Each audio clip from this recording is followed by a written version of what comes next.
Drum roll for going live. What is going on, all you profitable stylists out there and all you We're future live. stylists out there? We are live with talking about hair system maintenance for this upcoming. It is summertime. I'm not even going to wait till next week. Till Some people just hung up. They're like, I don't have a hair system. Don't care. Well, just go ahead and subscribe or like before you go so that we can grow this channel. And people who do care, can see this. We didn't even have a video for the longest time. We put one in the comments over there, video. It's fascinating to me because it's AI. A friend of mine put together a video. It's a really pretty lady, but she doesn't actually exist anywhere in the real world. Okay. It's just fascinating to me that she looks so real and caring and teaching about how to take care of in our case, it's our beaded topper or volumizer or enhancer, but it's the same thing of any system that's connected to your head. And in this case, it's the longer haired versions. And then I was at a conference a few weeks ago where one of the transitions members in Australia put together a pretty good video. I haven't got that link yet. I actually texted a few people trying to get it. There's a video link there's a lot of videos out there on how to take care of a hair system. And you know what? YouTube it because it's important to kind of see. And so we'll go through some of the details of why and how and all that. But for the most part, it's not growing out of your head. And so it's a little bit different. We talked a little bit about hair extensions and why and how it's all different and how to care for maintenance. So now we're going to talk about things that are attached to your head. And there's two categories. Do you know the names of these categories of when they stay on your head and when they're removable in the hair replacement world? Do you remember? Are you talking about the long-term, long wear? Yeah. I mean, that would be a generalization, but in the hair replacement world, they'll call it, what do they call it? I'm just messing with you. They call it daily wear and extended wear. Wear, yeah. Yeah. So bottom line is some people take off their hair and put it on the shelf or the counter, men and women, right? So that was kind of the old toupee. Now, some people are bringing the word back. They're, just love the old word and they're calling it a toupee. But toupee, hairpiece, wig, whatever derogatory term you call the thing on top of a person's head. There's all kind of names and words, and man weave has been a big one lately, or woman weave, or just a weave, or added hair, extra hair. So you've got all these versions of how hair stays up there for people who want or need more hair. And then you've got human and synthetic. Those are I like to really do the big general categorizations, and then we'll dive down into the weeds and the details of each and every kind. But for the most part here today, I would like to kind of categorize daily wear and extended wear. Do you take your hair off at night and put it on a stand and put it back on in the morning, or you wear a hat? Some people Friday evening take their hair off, put a hat on all weekend, do the yard work. The hair goes back on Monday morning for work. They don't wear their hair all the time. And then some people wear their hair 24 hours a day, never getting caught without it. So those come into maintenance consideration, right? What things come to mind when you hear those few little groupings or aspects? So right off the bat, if we're going to start off with daily wear, then the number one thing I would think would be the most important would be the stand, would be the block, or however you're going to storage it overnight. So this way the style doesn't fall apart. So then the next morning when you go to put it back on, you would put it on with the most ease and the least amount of having to restyle it. And you don't break it apart. That's a huge benefit too. If you're taking your hair off, you got to realize that wear and tear is going to be cut in half or less. Hair lasts longer if you don't wear it overnight. But who's seeing you overnight? Maybe nobody, and it doesn't matter. But if somebody's seeing you overnight, touching you, feeling the hair makes a difference after a certain hour, then you're going to pay the extra money, maintenance, wear and tear to do it. But you're right. So there's a few different stands. There's these really inexpensive, just like plastic. It's just a shape of a head, 3 or 4 that folds flat. You can have it in a bag to sell it. Something that it pops open and it sits there, and it'll be very airy. But then you got the old-fashioned styrofoam head that you can just Mhm. sit on a counter. And then some people are going to put a stand that's going to clip to a counter that styrofoam head has a hole in the bottom, so you can sit it on there and it won't fall over. You don't need the hole in the bottom, but you can take an old mannequin head that has hair on it. You got a family member that was a hairdresser, went to school, you shave the hair off that mannequin or leave the hair on it and put your hair a wig. But the more breathability, like you just mentioned, because you have to realize you're going to sweat a little bit. So that's going to be the first maintenance item I'm going to talk about. You're going to take this hair off in the evening if you're doing daily wear, and you're going to put it on a type of stand. So I think what you said was important, keeping the style. So if you take it off and you don't change the cut, obviously you don't change the cut often, but you don't change the amount of product that's on there because it stays styled. Because let's face it, sleeping is the biggest mess up of a hairstyle, right? That's why we got to spray a little water, touch up in the morning. But if you take that hair off and put it on a stand, you're good next morning, right? And so you are cutting down on wear and tear of blow dryer, flat iron, curling iron, styling products, shampooing, conditioning. But the inside is dirty, potentially. So there's a maintenance there before you ever have to worry about maintaining hair. Now, most people don't do anything. Most people don't do anything to the inside of their systems, but they don't realize how corrosive salt in our sweat is. Oh, so then there's all that buildup underneath, and they're just putting it over new adhesive in the morning? Well, so let's talk about this. We talked about daily wear, extended wear. Now you've got partials, 3/4, and full caps. And so you got to realize that the head, it starts small, right? And it gets bigger and bigger. Then it gets smaller and smaller. It's more visible this way. So Sure. From a piece to a 3/4, it's still on the bigger part of the head and can fall off. So it does need to be adhered, taped, clipped, tied on, all kind of different attachment methods that do need to be removed, put back on, cleaned up.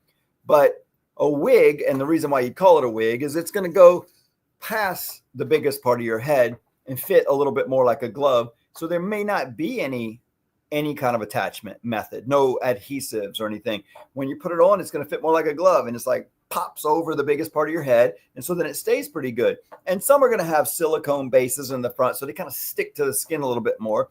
No adhesive will stick to it, but it won't slide on your head, so it helps hold it there. Some little wire stays here so you can bend them under and make them hug your face shape a little bit better in the temple area. So there's some things.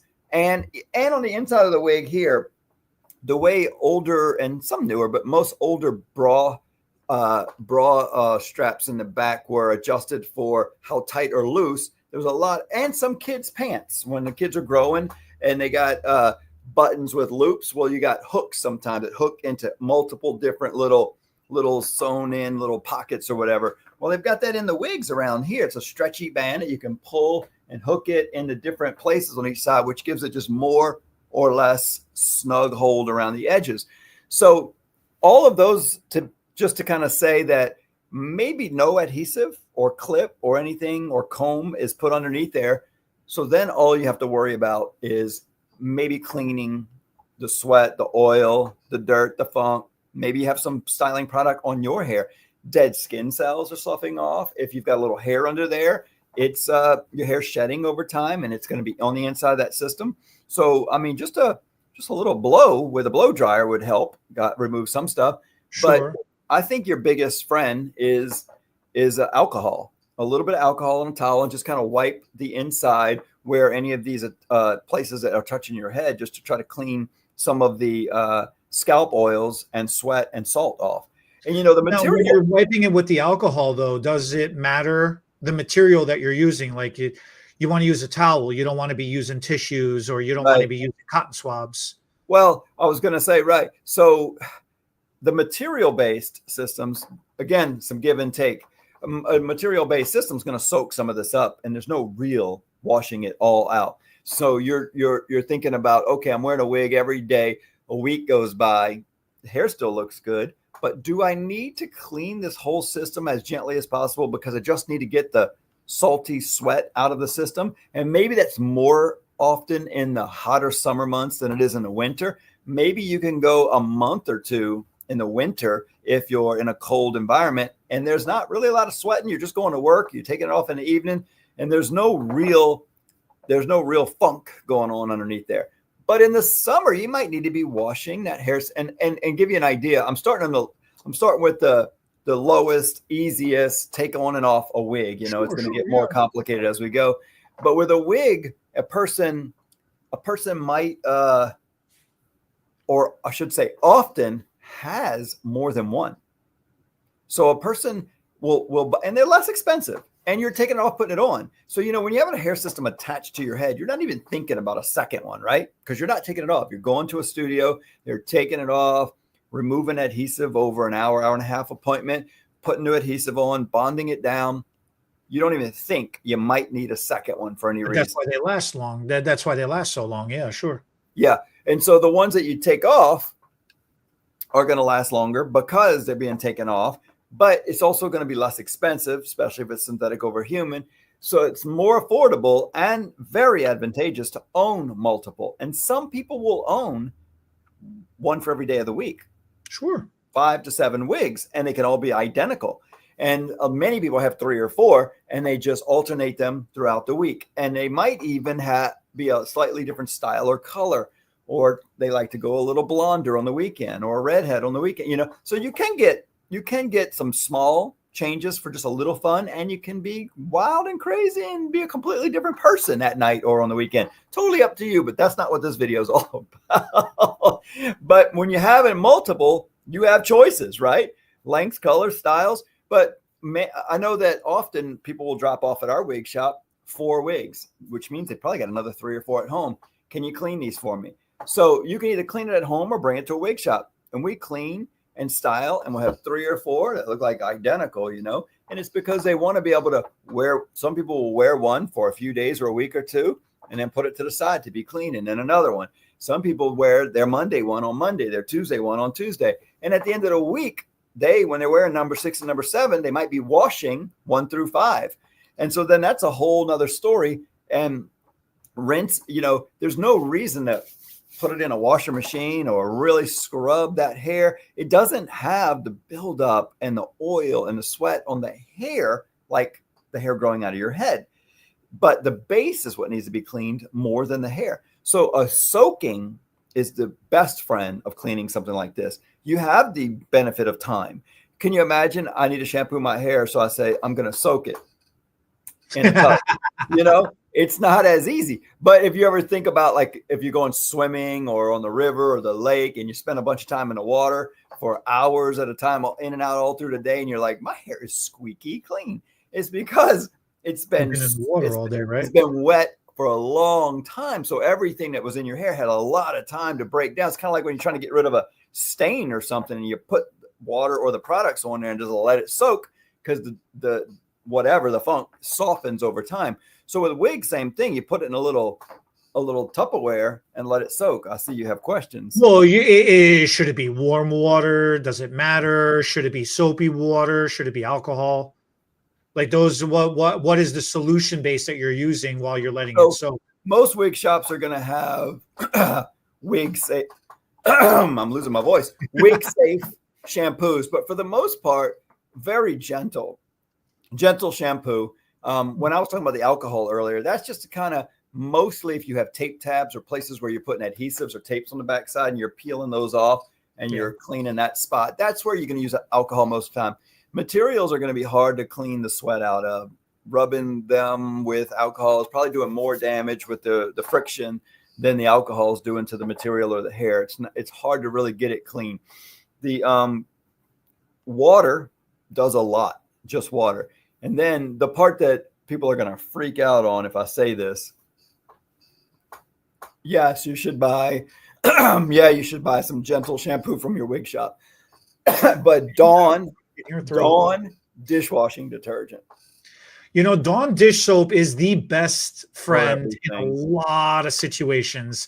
It's almost like, how we joke about Windex. It's like, oh, Windex cleans everything. Dawn dish soap, when it comes to hair, you'd be surprised how many additional uses it has. Now, mind you, it is going to be more aggressive than a shampoo. What is the Dawn? The Dawn dish soap is going to be Well, more aggressive than a shampoo, but well, it's got a lot of so, uses. so the thing about Dawn compared to Windex, like Windex has ammonia in it, right? So ammonia is a pretty harsh chemical. Dawn isn't going to be the right pH level for your hair, but it's more like a cleansing or clarifying shampoo. And if your hair system or wig or daily wear piece that's coming off is synthetic, pH level doesn't matter as much as human hair. So synthetic hair system, I mean, the tiniest drop of Dawn in a bucket of water is going to suds up, and you're going to put that hair in, and you hold that hair system. You might hold it from the front, all the hair's hanging in the back, and you dip it in there a couple of times just to get the water moving and the soap moving, and then you put it in there and let it go, and just let it sit in there. It can be 10, 20, 30 minutes, an hour. It doesn't matter as much, and that is going to soften any residue in the hair. So then you refill that bucket up and rinse it. And the reason why I was saying none of this earlier, or in a washer machine where it's spinning, and some people have thrown their wigs in the wash with their clothes, and if they're short enough hair, it's okay, but that's a lot of aggressive. It's a lot of mechanical. Yeah, that's a lot of mechanical Yeah, friction. you just don't need all of that. And so just the soaking is usually enough. And honestly, when you rinse it, most of the products that you may or may not have on the hair, you will see they become more visible. They turn white most of the time. So you can see the white build up, and you're like, oh, I need to maybe run a brush or a comb through here to kind of push some of the debris off and out of the hair. But usually just a rinsing and maybe a second shampooing and rinsing, depending on how often you're doing it. But rinse, rinse, rinse. And same thing for human hair. But that's when a gentle shampoo with the correct pH level is gonna be better. And you're just gonna, and then it's like a color safe or a chemical safe or a some sort of shampoo for color treated hair is gonna be better, because most hair systems have been stripped or lifted and colored. So then just dipping and just letting it soak 5, 10, 15, 20 minutes. Now listen, with human hair, longer is not better, because the hairs are attached to the base somehow. They're knots, and hair does not like to be knotted. And so you can start to release the knots from the system and cause the hair or wig or piece to shed if it stays wet for too long. It can usually take 10, 15, 20 minutes, but don't just throw it in a bucket for an hour or two or overnight. Synthetic can handle that, but human, you might start to see all the hair just fall right out of the system. Most knots are sealed, double knotted, sealed with chemicals. Most human hair won't come out either, but some will. And most of you guys are ordering your cheap wigs on Amazon. And so that's when some of these things are going to be more of a problem. Shedding. It's a lot of shedding. So then that covers the systems themselves, but then there's the person. Now, a lot of people think just simply taking a shower is good enough to get all that residual. Well, for a wig, I guess taking a shower would be good enough, because really all you're doing is sweating. But if you're adhering a system on and now you're pulling that off, all the adhesive doesn't just come off inside of the base or in the mesh of the system. Some of that residual adhesive is on your scalp as well too. Yep. Simply shampooing is not always enough. Or this is where, if you are going to shower to get it off, the type of shampoo that you're using, nowadays, a lot of shampoos are sulfate free. So this is why we talk about cleansing shampoos or clarifying shampoos, or like we were talking about the Dawn dish soap. You need a surfactant. You need something with a sulfate in it. Not all sulfate is bad. Don't be tricked by the marketing. They let us to believe, if you use sulfate, babies are gonna cry and there's gonna be no more sunshine or something. There are sulfates that are good for you. You do need some. So a clarifying shampoo definitely helps in these kind of scenarios. And I think that's the easiest way to go about it. You have any tips or tricks for getting any of that residual adhesive off? So, yeah. And or like ice cubes and peanut butter. I've never tried that. You know Yeah, what it is? Works. You know what it is about the peanut butter? It's the oil. It's the mineral oil in the peanut butter. So you could literally just use mineral oil and skip the peanut butter. That way the hair won't smell and taste so good. But it's jiffy. Yeah, and that's got a lot of oil. I noticed some of these I've been using an organic peanut butter lately, and they have the oil at the top that you have to mix in. I'm thinking just use the oil off the top of the organic peanut butter, just pour it on there. But it's that oil that is breaking just making the hair slippery and breaking down whatever it is. But even back, a friend of mine years ago had a surgery on their head, and there was blood after surgery, 3 or 4 days after some healings being done. They don't want you to wet your head right at first. So there's blood in the hair from surgery. And I, as a young hairdresser, had trouble figuring out how to get the blood out of the dried blood. And somebody said, use alcohol. And the first thing I thought was alcohol is drying. And this is before I'm doing hair replacement, before I'm using a lot of strong alcohols. And so the alcohol breaks down a lot. So I really learned a lot about alcohol through the years. And yes, alcohol can be drying, but it also breaks down. So it is what do you call it in things when they have like the thing that evaporates out of a product? Like glues have alcohol. Some things have ammonia. It's the thing isopropyl. You're talking about like the peroxide part well, of it? it's the thing that liquefies the glue until it evaporates and then the glue dries. And so there's you know what I'm saying? There's a word for that when and alcohol is the most common one because it stays a liquid. Yes, I know when everything's in a liquid form. And then as it dries, it leaves behind whatever. So alcohol just seems to go away. You're looking it up. It's on the tip of my tongue, like I know. So alcohol can be bought in so many different strengths, and that is the challenge with alcohol. I, for the longest time, would just go buy alcohol, and it'd be what, 71%? I think it's 70% alcohol. Yeah, but the oxides, the calcium oxides and stuff. Yeah. But then all of a sudden in a store, I see in the drugstore 70 and 91%. And I was like, what? There's different choices? Well, before that, I thought I was getting a deal because alcohol was expensive when I was a young stylist. I needed to buy alcohol. I saw at like a dollar store, cheap alcohol. I didn't notice till I got home or to the salon with it. It was 50%. I was like, oh, wow. I didn't even know 50 existed. So then I end up getting a little further along in my career and realized that these little specialty hometown drugstores, pharmacies, will often have a medical grade or medical level alcohol, which you can just buy on Amazon these days, 99%. So that's what I recommend. I'm just letting you know all the alcohols work to some degree, some better than others. But if you're worried about alcohol drying, well, 99% is going to do the work faster, get off the head faster. So there's less time for damage and drying. And it works. You can re-moisturize, rehydrate if you need to after, but alcohol will really break down the glues in adhesive, and 99% works the best. So between alcohol and oil, I would go for the alcohol first. I got you. It's going to be a little more cleansing.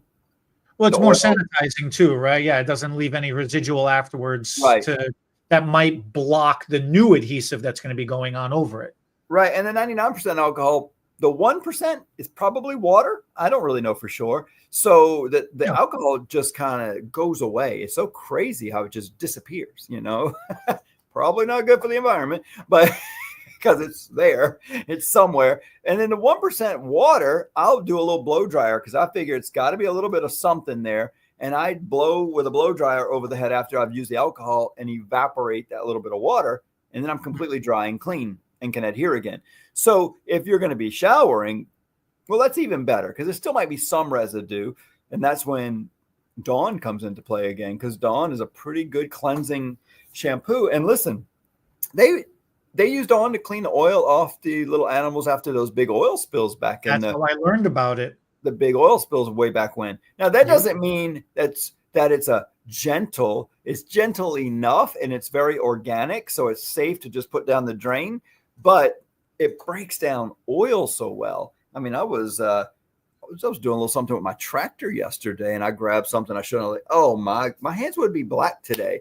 But I went straight into my little shop. I put Dawn, and it took 2 or 3 washes with Dawn, and it broke that oily grease off of my. I used a little brush to push it a little harder, but it got it right off.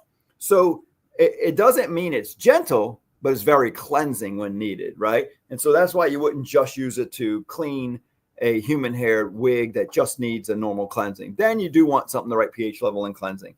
So what category should we go into now?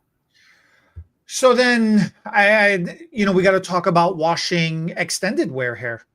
This is the type of the hairs now that are adhered on, clipped in, beaded down, and they're not coming off. They're going to be on your head for about 4 weeks, 3 to 4 weeks, 4 to 5 weeks, 5 to 6 weeks. And you're going to be coming back to the salon to get a service for a stylist to remove it, cleanse it, and put it back on. But during the course of those weeks, you're still going to have to wash. You're still going to have to get in there and wet it down. They would. Sometimes they don't. And sometimes they don't. Sometimes they go for 4 weeks without doing anything. And so we should get into that a little bit. Because dry shampoo is your friend and perfume is equally your friend. Yeah. Perfume is equally your friend. The alcohol, that comes in handy also. So the alcohol helps break down that. I mean, it's pretty common for people not to wash their hair for a week or a week and a half these days. That's a kind of a new trend for ladies, right? They're styling their hair and they go a good 4 or 5 or twice that much to keep their hair styled. And they say the dirtier my hair is, the bigger or the better or the fuller it looks. And that might be true.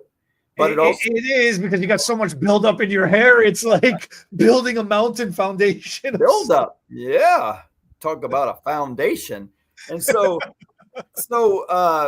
that is a thing. But as far as cleanliness, you have to decide, or the person you live with might decide for you. You need a bath, honey. But water is your best friend here, because now the challenge is people put too much soap in their hair. Again, the hair on top of your head is if it's not your own growing hair, does not come out of your scalp, does not connect to a sweat gland, oil gland. That's what makes people's hair more dirty. Let's talk about it. How does hair get dirty? 2 ways, right? Exterior, interior. Mm-hmm. Yeah. So people's hair, which one would be worse in your opinion? I guess it could depend, but well, you know what though? I'll say the exterior dirtiness is worse, because some people don't have oily scalps. Some people's bodies are just drier than others. And everybody's pH balance and hormones are different. But the amount, we don't realize, I don't know if anybody ever done this. We used to do this when we was little. We just hang a piece of tape just from the wall and come back after an hour. And then you come back after 3 hours, and then you'd come back the next day. You don't realize how much particles and dust and debris just exist in the air. Even if you have a breeze going through, you're just pushing particles through. It's still dust and debris in the air at any given time. Early in the morning, the sun comes through our bedroom window, real low in the sky, comes across the bed, and the dogs come running in the room, jump on the bed. And I don't know if it's on the dogs or the bed or just in the air. And they drum up everything, I guess. Yeah. And you just see, it's like I can't believe how much stuff is in the air. And I'm like, oh my God, that's all going in my nose as I breathe. It's all landing on my body. It's landing on the furniture. And we even did spray foam insulation when we built the house, because my neighbor said, insulation is the biggest cause of dust in your house. That stuff never stops putting out. I said, oh my God, I don't care how much the foam is. I'm going to do that instead. I hate the dust in the house. So I can see why whole house filters make a difference, because you are right. You can see that in it. So a lot of that is settling in your hair, and the products you're putting in helps it stick a little bit better. But then the coming out of your body depends on your diet. How healthy are you? And so that sweat and oil is coming up through and on your hair, and it can be a little on the clean side or the funky side. Ooh. Do you know what the second worst external dirtiness is to the hair? I do not. Oh, touching your own hair. Touching your own hair. That is so the number one is just the air itself. Number two is us. We transfer so much. Just think about how many times a day you touch your face, you touch your head, Don't touch my face. I hate it. And you on your phone, and you're talking on your phone, and then you put that down, and that's all on there. And right.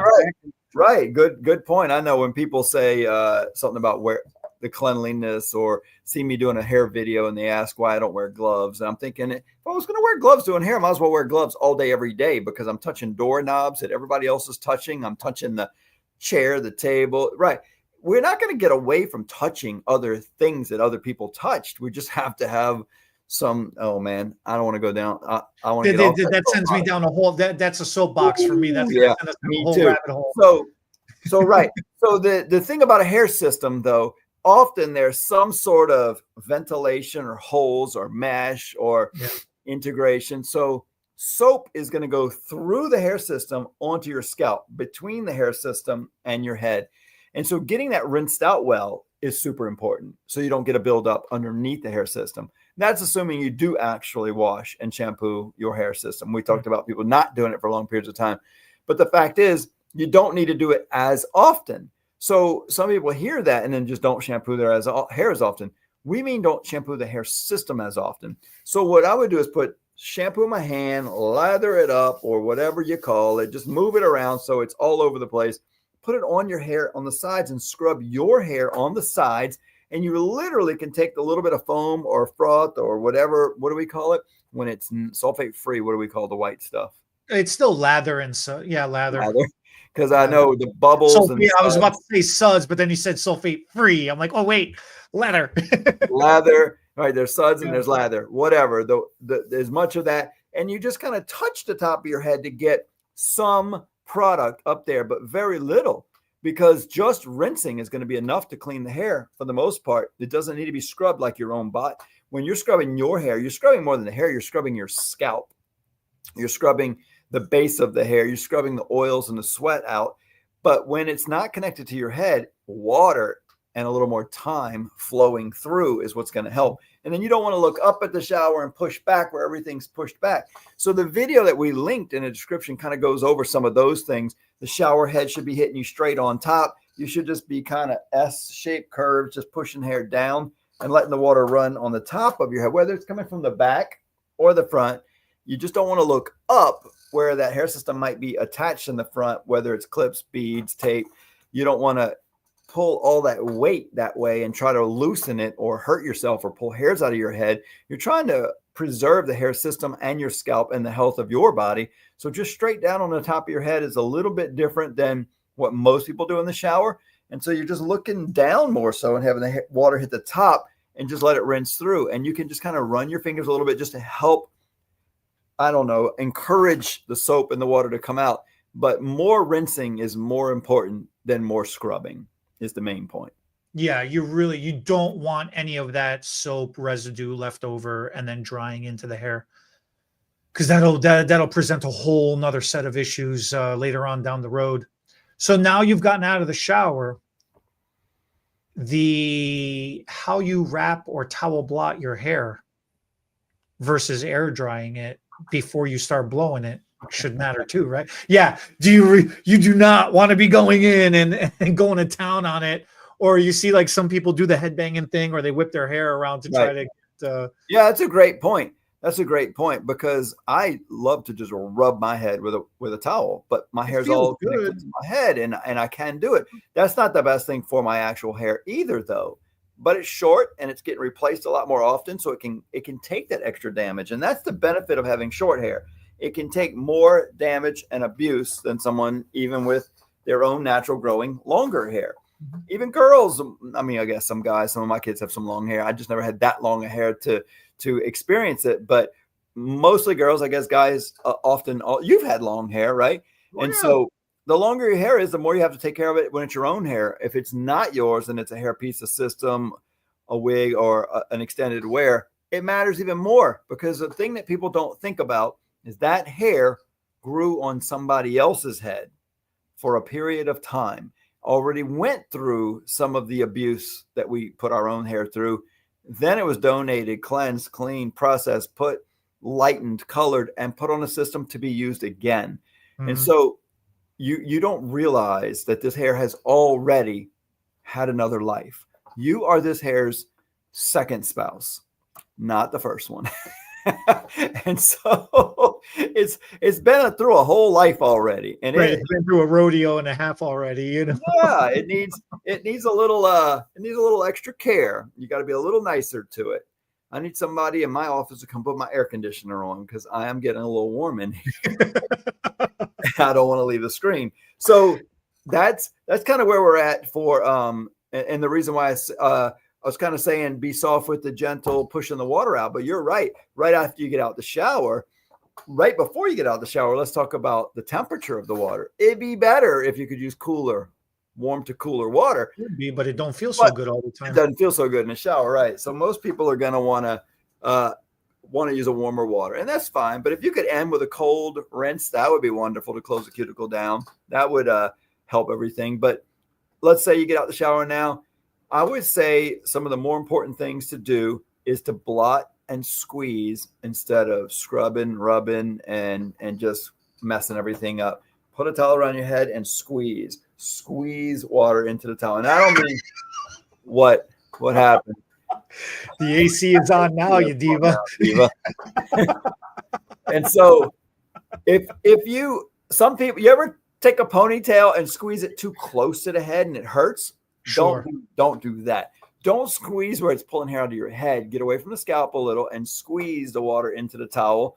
That's a great point, Bernard, because we don't realize how much hair stretches. The hair can stretch 1.5 to almost twice its length when it's wet. Easy. Yeah. And if it's on the system, it's pulling against the attachment. You know how you were saying there's some of them are knotted in or however they're fixed to the mesh.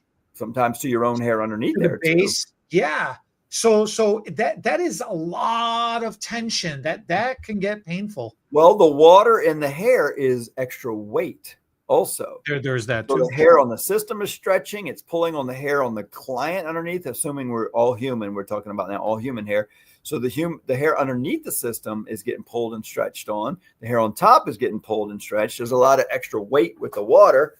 So that's why if you're drying and squeezing, you're not pulling or pushing. You want to hold that hair system still, possibly if you have really long hair, and just dry with a towel here and then maybe over here.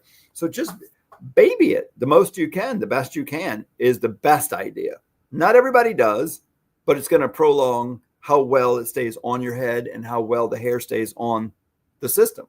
Then you won't be buying a new one as soon. But some people just don't ever get it and they just keep wearing it out. And then they want new hair because we had a manufacturer's defect. That's right. Them bad batches, man, I tell you. Must have got a bad batch again. Them bad batches. We should just put bad batch on the system. Like this is from a bad batch. Kills me. It kills me. All right. So now we've towel dried the hair. Now we got to start putting product back in to style it and blow dry it. That's you. Go. So, well, what you want to take and do, use your hand as the primary tool before you, obviously, after you've towel dried it. With gloves? With gloves. After you towel blot your hair, take a wide tooth comb or a wide paddle brush it out to get it nice and detangled. After you've got it parted off and detangled nice and everything, baby it. We're talking about babying. Hold it with your hands. Put the hair between your fingers. And as you're hitting it with the blow dryer, you're going to be running it through the length of your hair. That by default is going to start smoothing all that hair out. And it's going to start building it into that shape. Because if you hold it up while you're drying it, that's already going to start building volume. And then when you start pulling it down, as you're pulling it down, you got to make a choice. If you're pulling it down and away from your head, it's going to flare out and that's going to frizz out. If you're pulling it straight down, that's going to make it silky smooth. If you're pulling it down and you're giving it a little bit of a curve, or if you're pulling it down towards your chin, towards your body, that's going to give it more of a shape. You have choices. This all matters because once you go in to finish it with the round brush or with a paddle brush, either way, it's going to follow that shape that you've already kind of pre-built in. It's going to save you a lot of struggle, and it's going to save you half the time of having to go back in and force all that movement and shape back into it when you're blow drying. I like that. I like that. It's another free tool. Most of us have these already, right? So use them. They're a really good wide tooth comb, like you said, to get your fingers through the majority of the tangles and direction while drying. Don't you teach something along the lines of the amount of water you feel on the hand at some point determines something? The best way to describe it, because everybody's talking about, you hear all this technicality. You want your hair 70 to 80% dry before you start hitting it with the brush and the blow dryer. And it's like, who the hell has a hydrometer in their back pocket to sit there and take a water sample of their hair? Right. So simply do this. If you're trying to figure out if your hair is towel dried enough, you take your hand, you run it through your hair. If you pull your hand away and you still feel enough moisture on there to the point where you have to wipe it off, your hair is still too wet. You got to towel blot it further. Once you can run your hand through your hair and you can pull it away, feel that there was some moisture on there, but not wet enough that you got to wipe it dry, that's properly towel dry. That puts you somewhere in that 70, 80%. Then you can go in with your blow dryer and your round brush and start finishing and polishing your hair afterwards. So I'm apprenticing Alexis, and I came and visited her Saturday. She was doing a client in the salon, and she said, "Look, I passed your test," and I didn't remember what lesson I had taught her, so I didn't know what she was talking about. And it was exactly a water test. Okay. It's a pet peeve of mine. People take a client from the shampoo bowl, get to the station, start brushing their tangles out, and if there is a puddle of water, I don't even like a few drops of water. If there is enough drops, a couple drops that don't touch each other, that might be okay. But if there's enough drops on the floor that they start to join and they become drops on the floor, you didn't towel dry the hair enough at the shampoo bowl before you walked across my salon with dripping hair. And then if you go to brush it, it's like splat. It's just splat.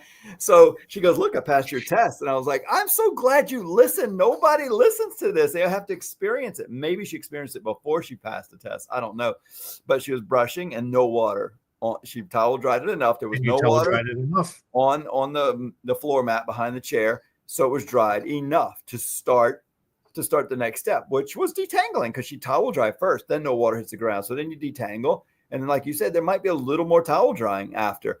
So same thing with the hair system, all the same rules, right? Because the more you towel dry, the less weight and pulling and damage is going to be against a person's head. I don't know how much more we can say about that, but that's when you start to add products and blow dry. And then again, try not to pull so hard on the hair system that pulls the hair on the scalp, because you don't want to pull the hair out the hair system or the hair out of a person's head or the attachment method. And if it's you doing a client as a hairdresser, it's sometimes easier to be more gentle on the back of the head than the client doing their own back. You have any tips or tricks for doing the back of your own hair styling? Because that's you know what? Here's something a lot of stylists we don't, or maybe we just don't think about. You got to hold a blow dryer in one hand. You got to get the brush in the other hand. Now, this is the client's perspective we're talking about. Mm-hmm. That's a lot of fatigue really quick, because we stand behind them and we're pulling towards us. Right. So that, just doing this is simple enough. But the ladies, the client has to sit there, and they either have to like get the brush straight up and the blow dryer's got to go behind it. They can't really go back like what we do, So what I tell the clients is, when you're at home, just tilt your head over. If you tilt your head over, now all you have to do is just come straight down. Oh, you don't have to go straight up. Because down is up and out. Up and out anyway. So yeah, if they tilt their head over far enough, and that's what I tell them to do. You got to like lean over and tilt your head over. So now when you're pulling it down, you can pull it a little bit away. It's not as fatigue on your arms to hold the blow dryer and the round brush anymore. And I tell them, hold the brush, count to 5. you got to leave that brush in there for a couple of seconds. Count to 5 after. What's that? Count to 5 after what? Oh, good point. Thanks for, yeah, I'm thinking about it. Yeah, you're just doing it in your head. Preheat the brush first. Let that brush warm up. So preheat that brush, count to 5 while you're preheating that brush. Then put the brush into the section, you've already pre-parted and pre-sectioned. Put the brush into that section where you want it. Get it in to your head. Leave it sit there and start heating that again for another 5 seconds. Go from behind it, go from on the side of it, however you need to. So all together in total, it heats up for about 10 seconds in total, because 5 seconds by itself before you put it in. And then after you've got it in, heat it up for another 5 seconds and then come down and away with it. By doing it that way, what happens is when you preheat the barrel of the brush, that's going to get underneath, and that's what's going to start building that volume. So this way you don't have to sit there and struggle pulling straight up. And then when you start coming down, when you leave it in there and you're heating it up again, you're locking in that shape. So then when you start pulling it out and down, you've got the shape built in there. You're starting to build that polish and that smoothness all the way through, because the brush from the underneath the hair section is warm. The blow dryer from on top that hair section is warm. You're getting a nice even consistency going all the way through. When you get to the bottom, don't pull the blow dryer away. Okay, fine. But so many people forget to stop at the ends and hold the brush in there and count to 5 again. Let it cool down. When you let it go and release it so quickly, that's where you get the frayed ends and the frizzies and the blowouts, and that travels straight up through the hair and it separates everything, and it's a hot mess. So all that painstaking work that you just did collapses. You got to leave that brush in there at the end. Some people are good enough to leave the blow dryer in there and hit it with a cold shot. Some blow dryers have a cool setting on it. If you can do it, if you're not tired enough and you can still do that, that's awesome. Otherwise, taking the blow dryer away, leaving the brush in there for a little bit longer, and then pulling it out, and pull it out nicely. Don't just rip it out the hair. Huge difference. Some people twist it out, and that helps keep some curl in too. And that helps keep some curl in. It's the whole premise behind hot rollers. People put 100%. Hot rollers, their hair's dry, they put hot rollers in, and then wait. What are they waiting for? It's all about the cooling. It's the cooling that's, the heat sets the curl, just like a flat iron. It's not that the heat sets the curl. I'm so sorry. The heat lets the hair be malleable and change. So that's why a flat iron or a curling iron both do different things, but it's because of the heat. The heat tells the hair, soften, now do what I say when you're cold. And so if you hold it in a round position as it's cooling, it curls better. If you hold it in a straight position while it's cooling, it smooths better. And so I don't think people get the concept, because you can't see heating and cooling, right? You see the curling, and a curling iron is so hot that when you put it on there and then you pull it out, it cools fast enough that you will get some curl. And so they don't realize if they get that barrel out of there and hold that curl even longer, it's even tighter. And so with a blow dryer, most of the time that heat is not as much heat. Most people can't get the dryer on there well enough to get it as hot as an iron. So when they pull it off, an iron's starting at this heat and cooling to here, but a blow dryer is probably getting like to this heat and then not cooling fast enough when you pull it out. So again, holding it, like you said, a little longer, or a cool shot or something, just holding it while it cools as if you have a hot roller in. The difference with a blow dryer is you're drying the hair from wet to dry and heating it and curling it and needing to let it cool. So there's more steps going on, whereas hot rollers, all you're doing is heating and cooling, right? So it seems easier, and you're not thinking of the drying. And hot rollers is going on when the hair is already dry, so half the work is already done anyways. That's what I was saying. That was Like, it's already dry, so you're thinking of your blow drying. So the hair's dry, it's done. But no, you got the hair dry. Now you have to do what the hot roller does: heat and cool. And so the heating and cooling is big for curling and or straightening, and people just don't get it. Whew, we might end The a little last early. thing I got is, I get asked this question a lot. Flex hold versus hard hold, in the hairsprays. Do you like a medium shaping flexible hold, or should I be using a max hold hard hold hairspray? Hmm. I think it's personal preference. Really, technically, it doesn't make a difference. Right. They're both equally going to do the same amount of hold, or not hold. They're both going to serve the same purpose, whatever your personal preference is for how you want your hair to look. As far as technically damage goes, I mean, they're pretty much the same thing anyways. It's such a Well, I mean, you difference. could get technical with the harder the hold, the more care needs to be taken when you're taking that hard hold out. I think. I think that's where some people put hard hold in, and then they like just try to brush it out too fast, and that's when you don't put a brush through it. You've got glue in your hair now, basically. And I love a hard hold product if I need it.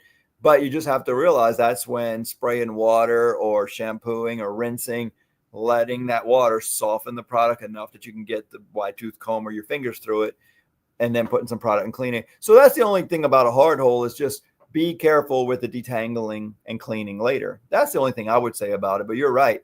Use the product you want for the look you're going for. I don't think it matters which one's in your hair when it's in there. It's the taking it out that matters. Taking it out that matters. So that's all of our maintenance tips for hair systems for the summertime. Let us know what you think. Let us know what your tips are. What do you guys do? Because we always love hearing sharing the information helps everybody all the way around. And the good news is all of our hair from On-Stage Hair Extensions right now is coming from a good batch. Get it while you can. And the sheet hair K-tips all just came from a good batch. We have good batch hair for the next 2 months. There you go, Get right? it while you can. Get it before the bad batches come in. Thank you all for watching. We'll catch you all Subscribe, next week. like, and comment.